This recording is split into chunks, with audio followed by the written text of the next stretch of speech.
Hi dears, നിങ്ങളുടെ Sreelakshmi miss ആണ്. Welcome back to Eagle learning. നമ്മൾ ഇന്ന് ഡിസ്കസ് ചെയ്യുന്നത് കെമിസ്ട്രി എക്സാമിന് നിങ്ങളുടെ കയ്യിൽ ക്വസ്റ്റ്യൻ പേപ്പർ കിട്ടുന്ന സമയത്ത് നിങ്ങൾ കാണാൻ പോകുന്ന ചോദ്യങ്ങൾ തന്നെയാണ്. അത്രയും കോൺഫിഡൻറ്റോട് കൂടിയാണ് ഞാൻ ഈ ക്ലാസ് എടുക്കുന്നത്. കാരണം അത്രയും ഇമ്പോർട്ടൻ്റ് ആയിട്ടുള്ള ചോദ്യങ്ങളാണ് നമ്മൾ ഡിസ്കസ് ചെയ്യുന്നത്. എക്സാമിന് ഷുവർ ഷോർട്ട് ക്വസ്റ്റ്യൻ ആണ്. ഈ കോണ്ടന്റ് വീഡിയോ കംപ്ലീറ്റ് ആയിട്ട് കാണുന്ന മക്കൾക്ക് ഉറപ്പായിട്ടും കെമിസ്ട്രിക്ക് നല്ല മാർക്ക് തന്നെ സ്കോർ ചെയ്യാൻ സാധിക്കും കേട്ടോ. സോ മാക്സിമം നിങ്ങൾ എന്ത് ചെയ്യുക, ഇത് നിങ്ങളുടെ ഫ്രണ്ട്സിലേക്ക് ഷെയർ ചെയ്യുക. നമ്മുടെ കൂടെ പഠിക്കുന്ന നമ്മുടെ മക്കളും നമ്മുടെ ഫ്രണ്ട്സും നന്നായിട്ട് പഠിക്കണടാ, അവർക്ക് നല്ല മാർക്ക് കിട്ടട്ടെ അല്ലെ. ഈ ഒരു കോണ്ടന്റ് വീഡിയോ കാണുന്നതിൽ അധികം സമയം വേണ്ട, ചുരുങ്ങിയ സമയം കൊണ്ട് നിങ്ങൾക്ക് നല്ലൊരു കോൺഫിഡൻസും നല്ലൊരു മാർക്കുമാണ് നേടാൻ സാധിക്കുക കേട്ടോ. സോ നമുക്ക് എന്ത് ചെയ്യാം, ആദ്യത്തെ ചോദ്യത്തിലേക്ക് പോവാം. മാച്ച് ദ ഫോളോയിങ് ആണ്. സോ ഇവിടെ തന്നിരിക്കുന്നത് കുറച്ച് സയന്റിസ്റ്റുകളും അവരുടെ ഡിസ്കവറീസും പിന്നെ ആ പാർട്ടിക്കിൾസിന്റെ പ്രത്യേകതയും തന്നിട്ടുണ്ട് അല്ലെ. ഒഴിച്ചുകൂടാൻ പറ്റാത്തൊരു ടോപ്പിക്കാണ് സബ് അറ്റോമിക് പാർട്ടിക്കിൾസ്. ഫസ്റ്റ് ചാപ്റ്ററിൽ നിന്നുള്ള ചോദ്യമാണ്. 100% പല രീതിയിലും ചോദിക്കാം കേട്ടോ. അപ്പോൾ ആദ്യത്തെ വ്യക്തി ആരാണ്? ജെയിംസ് ചാഡ്വിക് ആണ് അല്ലെ. നിങ്ങൾ പറഞ്ഞേ, ജെയിംസ് ചാഡ്വിക് കണ്ടുപിടിച്ചിരിക്കുന്ന സബ് അറ്റോമിക് പാർട്ടിക്കിൾ ഏതാണ്? It is neutron. James Chadwick കണ്ടുപിടിച്ചിരിക്കുന്നത് ന്യൂട്രോൺ ആണ്. ന്യൂട്രോണിന് എന്തില്ല? ചാർജ് ഇല്ല അല്ലെ, ചാർജ്ലെസ് പാർട്ടിക്കിൾ ആണ്. ഇനി അടുത്തത് ആരാണ്? J Thomson. ജെ തോംസൺ ആണ് എന്ത് ചെയ്തിരിക്കുന്നത്? ഇലക്ട്രോണിനെ കണ്ടുപിടിച്ചിരിക്കുന്നത്. ഇലക്ട്രോണിന് എന്ത് ചാർജ് ആണ്? നെഗറ്റീവ് ചാർജ് ആണ്. ചാർജ് അടക്കം അറിയണേ. ഇനി അടുത്തത് നമ്മുടെ റുദർഫോർഡ് ആണ്. റുദർഫോർഡിൻ്റെത് എന്താണ്? പ്രോട്ടോൺ ആണ്. Proton is having positive charge. ആലോചിക്കുക, പ്രോട്ടോൺ പി പോസിറ്റീവ് ചാർജ് ആണ്. സോ പ്രോട്ടോണുകൾക്ക് എന്ത് ചാർജ് ആണ്? പോസിറ്റീവ് ചാർജ് ആണ് നമ്മൾ കണ്ടു കഴിഞ്ഞു അല്ലെ. ഈ മൂന്ന് വ്യക്തികളെ കുറിച്ച് മാത്രമല്ല പരീക്ഷ ചോദിക്കാം. ഈ ടേബിൾ നിങ്ങൾ നോക്കിക്കേ, സയന്റിസ്റ്റുകളും അവരുടെ കോൺട്രിബ്യൂഷൻസും തന്നിട്ടുണ്ട് അല്ലെ. അപ്പൊ നിങ്ങൾ പറഞ്ഞേ, ഫസ്റ്റ് വൺ ചോദിച്ചിരിക്കുന്നത് വില്യം ക്രൂക്സ് ആണ്. വില്യം ക്രൂക്ക് ഐഡന്റിഫൈ ചെയ്ത റേ ഏതാണ്? റേസ് ഏതാണ്? യെസ്, രശ്മികൾ ഏതാണ്? വില്യം ക്രൂക്സ് കണ്ടുപിടിച്ചതാണ്. It is the cathode rays. വളരെ ഇമ്പോർട്ടന്റ് ആയിട്ടുള്ള ചോദ്യമാണ്. കാത്തോഡ് റേസ് വില്യം ക്രൂക്സ് ആണ്. പഠിച്ചു വെക്കുക, പരീക്ഷയ്ക്ക് ചോദിച്ചിരിക്കും. ഇനി അടുത്തത് ജെയിംസ് ചാഡ്വിക്. ഓൾറെഡി നമ്മൾ കണ്ടു അല്ലെ, ന്യൂട്രോണുകളെയാണ് കണ്ടുപിടിച്ചിരിക്കുന്നത്. ഇനി ജെ തോംസൺ എന്ന് പറയുന്ന വ്യക്തി, ജെ തോംസൺ കണ്ടുപിടിച്ചിരിക്കുന്നത് എന്താണ്? ഇലക്ട്രോൺ ആണ്. അടുത്തത് ആരാണ്? യെസ്, നമ്മുടെ ഗോൾഡ്സ്റ്റെയിൻ. ഗോൾഡ്സ്റ്റെയിൻ്റെ ഏതാണ്? ഇവിടെ തന്നിരിക്കുന്നത് നോക്കുക, ആനോഡ് റേസിന്റെ പകരം എന്താണ് തന്നിരിക്കുന്നത്? കനാൽ റേസ് എന്നാണ് തന്നത് അല്ലെ. കനാൽ റേസ് ഐഡന്റിഫൈ ചെയ്തത് ആരാണ്? നമ്മുടെ ഗോൾഡ്സ്റ്റെയിൻ ആണ്. കനാൽ റേസിനെ തന്നെയാണ് ആനോഡ് റേസ് എന്നും പറയുന്നത്. ഇനി അടുത്ത പോയിന്റ് നമ്മൾ പോവാണെങ്കിൽ അടുത്ത പോയിന്റ്, അടുത്തത് ആരാണ്? നമ്മുടെ റുദർഫോർഡ് ആണ് അല്ലെ. റുദർഫോർഡ് അദ്ദേഹം കണ്ടുപിടിച്ചിരിക്കുന്നത് പ്രോട്ടോൺ ആണ്. സോ ഈ ഒരു ടോപ്പിക് ഇമ്പോർട്ടന്റ് ആണ്, പല രീതിയിൽ ചോദിക്കും. മാച്ച് ദ ഫോളോയിങ് ആയിട്ടും ചോദിക്കും. അതുപോലെ തന്നെ ഫിൽ ഇൻ ദ ബ്ലാങ്ക് എന്ന് പറഞ്ഞിട്ട് പേഴ്സ് ആയിട്ട് തന്നിട്ട് കംപ്ലീറ്റ് ചെയ്യാൻ ചോദിക്കാറുണ്ട്. ഡയറക്റ്റ് ആയിട്ട് ഒരു മാർക്കിനും ചോദിക്കാറുണ്ട് കേട്ടോ. ഇനി നമുക്ക് അടുത്ത ചോദ്യത്തിലേക്ക് പോവാം. ഈ ഒരു ചോദ്യം എന്ന് പറയുന്നത് 4 മാർക്കിന്റെ കാറ്റഗറിയിൽ വരുന്ന ഒരു ചോദ്യമാണ്. Electronic configuration of an element X is given. Electron വിന്യാസം തന്നിട്ടുണ്ട്. ആൻഡ് ഓൾസോ നമുക്ക് എന്ത് തന്നിട്ടുണ്ട്? മാസ് നമ്പറും തന്നിട്ടുണ്ട് അല്ലെ. അപ്പൊ നമുക്കൊരു കാര്യം ചെയ്യാം, നമുക്ക് എന്ത് ചെയ്യാം, ഡയറക്റ്റ് ആയിട്ടൊന്ന് എഴുതാം അല്ലെ. ഇലക്ട്രോണിക് കോൺഫിഗറേഷൻ 287 എന്ന് പറഞ്ഞാൽ ആ ഒരു എലമെന്റിന്റെ അറ്റോമിക് നമ്പർ നമുക്ക് അതിൽ നിന്ന് കണ്ടുപിടിക്കാൻ പറ്റും. എങ്ങനെയാണ്? ഈ തന്നിരിക്കുന്ന ഇലക്ട്രോണിക് കോൺഫിഗറേഷനിലുള്ള ഇലക്ട്രോണുകൾ എണ്ണം കൂട്ടിയാൽ മതി അല്ലേ. 2 + 8 10, 10 + 7 17. അതായത് നമുക്ക് എന്ത് കിട്ടി? അറ്റോമിക് നമ്പർ താഴെയാണ് നമ്മൾ റെപ്രസെന്റ് ചെയ്യുന്നത്, 17 ആണെന്ന് കിട്ടി. മാസ് നമ്പർ എത്രയാണ്? 35 ആണ് അല്ലേ. ആദ്യത്തെ ചോദ്യം ചോദിച്ചിരിക്കുന്നത് എന്താണ്? Find the atomic number of the element. Atomic number കണ്ടെത്താൻ പറഞ്ഞു, നമ്മൾ ഓൾറെഡി കണ്ടെത്തിയിട്ടുണ്ട്, 17 ആണ്. ഇനി അടുത്ത ചോദ്യം എന്താണ്? How many neutrons are there in this atom. ഈ ആറ്റത്തിനകത്ത് എത്ര ന്യൂട്രോണുകൾ ഉണ്ടെന്ന് ചോദിച്ചു. ന്യൂട്രോൺ നമ്മൾ എങ്ങനെയാണ് കണ്ടുപിടിക്കുക? മാസ് നമ്പറിൽ നിന്ന് അറ്റോമിക് നമ്പർ മൈനസ് ചെയ്യാണ് ചെയ്യുന്നത്. 101% ഉറപ്പാണ് ഈ ചോദ്യം പരീക്ഷയ്ക്ക് ഉണ്ടാവും, മനസ്സിലാക്കിയിട്ട് പോവാം. അപ്പൊ മാസ് നമ്പർ 35 ആണ്. ഓക്കെ, ഞാൻ എന്തൊരു കാര്യം ചെയ്ത് താഴത്തേക്ക് എഴുതാം കേട്ടോ. മാസ് നമ്പർ 35 ആണ്. 35ൽ നിന്ന് 17 മൈനസ് ചെയ്ത് കഴിഞ്ഞാൽ നമുക്ക് എത്രയാണ് കിട്ടുക?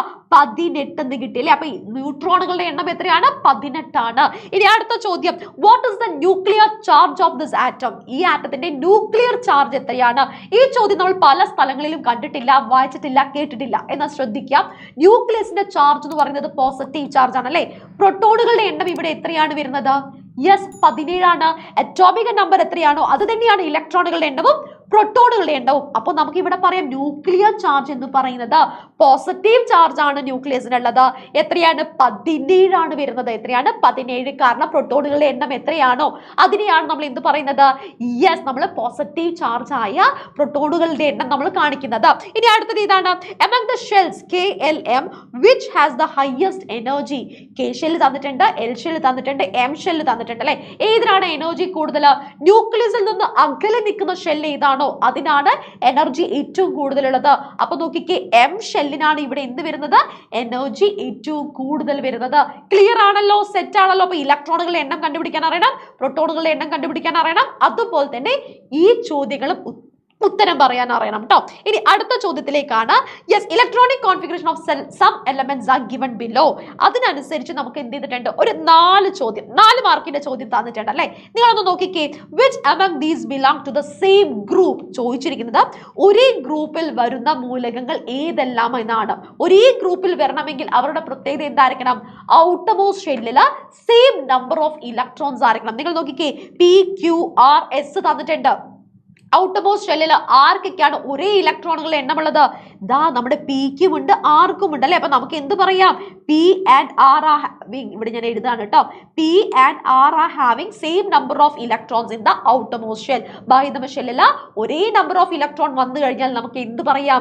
അതിനെ ഒരേ ഗ്രൂപ്പ് ആണെന്ന് പറയാൻ സാധിക്കും. ഇനി അടുത്ത ചോദ്യം, which element has the highest metallic character?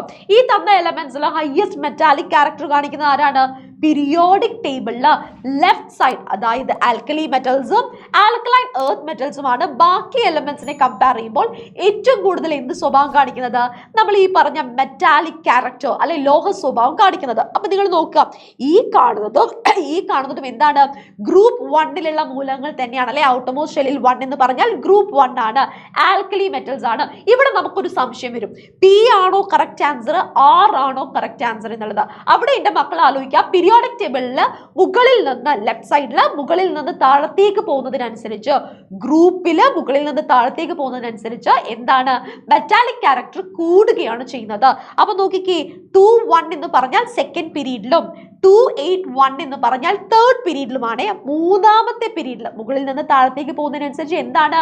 Metallic character കൂടുന്നു എന്ന് പറഞ്ഞു. അപ്പൊ നിങ്ങൾ പറഞ്ഞേ, ഇവിടെ മെറ്റാലിക് ക്യാരക്ടർ കൂടുതൽ ആർക്കാണ്? യെസ്, തേർഡ് പീരീഡിലുള്ള ഗ്രൂപ്പ് 1ലുള്ള നമ്മുടെ R-നാണ് മെറ്റാലിക് ക്യാരക്ടർ ഏറ്റവും കൂടുതൽ വരുന്നത്. ഇനി അടുത്ത ചോദ്യം എന്താണ്? Which element belongs to the oxygen family? എടാ, ഓക്സിജൻ ഫാമിലിയുടെ പ്രത്യേകത എന്താണ്? 16th ഗ്രൂപ്പ് എലമെന്റ് ആണ് അല്ലെ. 16th ഗ്രൂപ്പ് എലമെന്റിനെയാണ് നമ്മൾ എന്ത് പറയുന്നത്? ഓക്സിജൻ കുടുംബം അഥവാ ഓക്സിജൻ ഫാമിലി എന്ന് പറയുന്നത്. ഈ തന്ന എലമെന്റ്സിൽ ആരാണ് 16ാമത്തെ ഗ്രൂപ്പിൽ വരുന്നത്? ഇതാ ഇവിടെ നോക്കിക്കേ നിങ്ങൾ, 286 ഔട്ടർമോസ്റ്റ് ഷെല്ലിൽ 6 ഇലക്ട്രോൺ ആണ്. അതിന്റെ ഗ്രൂപ്പ് നമ്മൾ എങ്ങനെയാണ് കണ്ടുപിടിക്കുക? 6+10 അല്ലെ. 3, 4, 5, 6, 7, 8 വന്നു കഴിഞ്ഞാൽ ഔട്ടർമോസ്റ്റ് ഷെല്ലിൽ 10 ആഡ് ചെയ്തിട്ടാണ് നമ്മൾ ഗ്രൂപ്പ് നമ്പർ കണ്ടുപിടിക്കുന്നത്. സോ ഇവിടെ നമുക്ക് എന്ത് കിട്ടി? 6+10 16ാമത്തെ ഗ്രൂപ്പ് ആണെന്ന് കിട്ടി.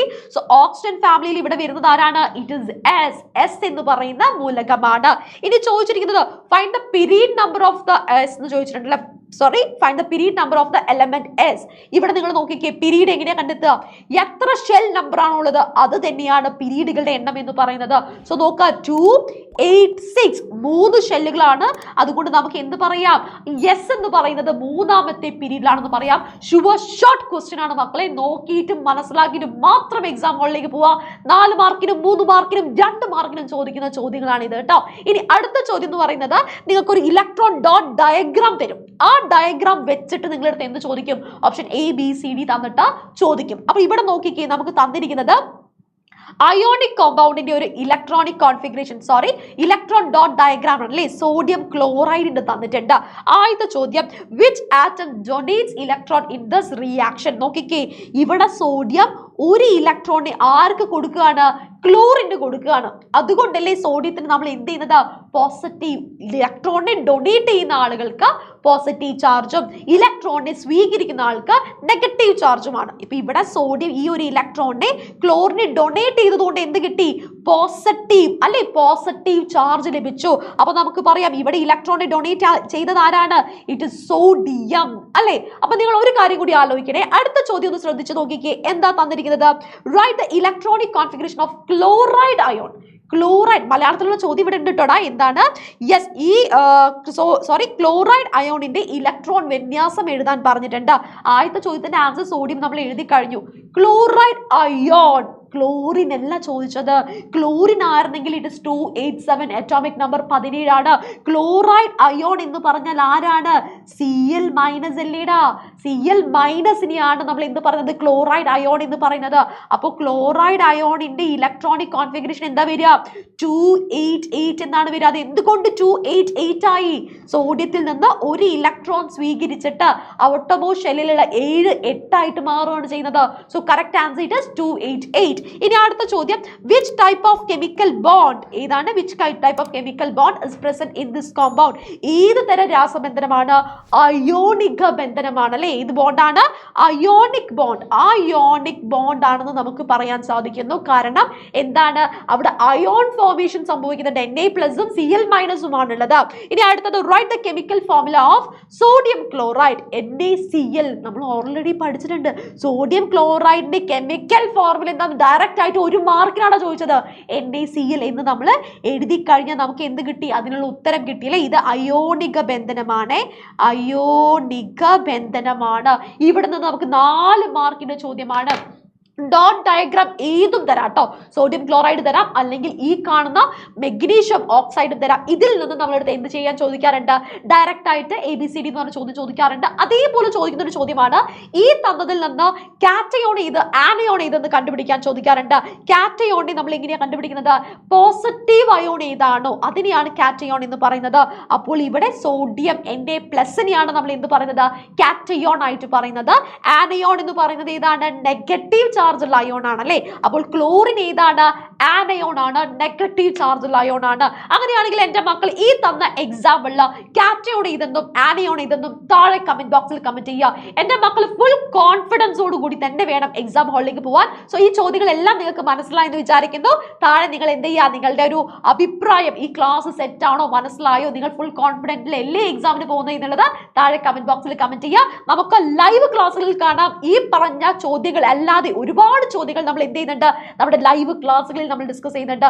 ആ ലൈവ് ക്ലാസ് കണ്ട ഒരാൾക്ക് 40ൽ 40 വാങ്ങാണ്ട് ആ കുട്ടി പരീക്ഷ എഴുതി പുറത്തേക്ക് ഇറങ്ങില്ല. കാരണം അത്രയും അടിപൊളിയായിട്ട് തന്നെ നിങ്ങൾക്ക് എക്സാം എഴുതാൻ സാധിക്കും കേട്ടോ. So all the very best. നമുക്ക് ലൈവിൽ കാണാം.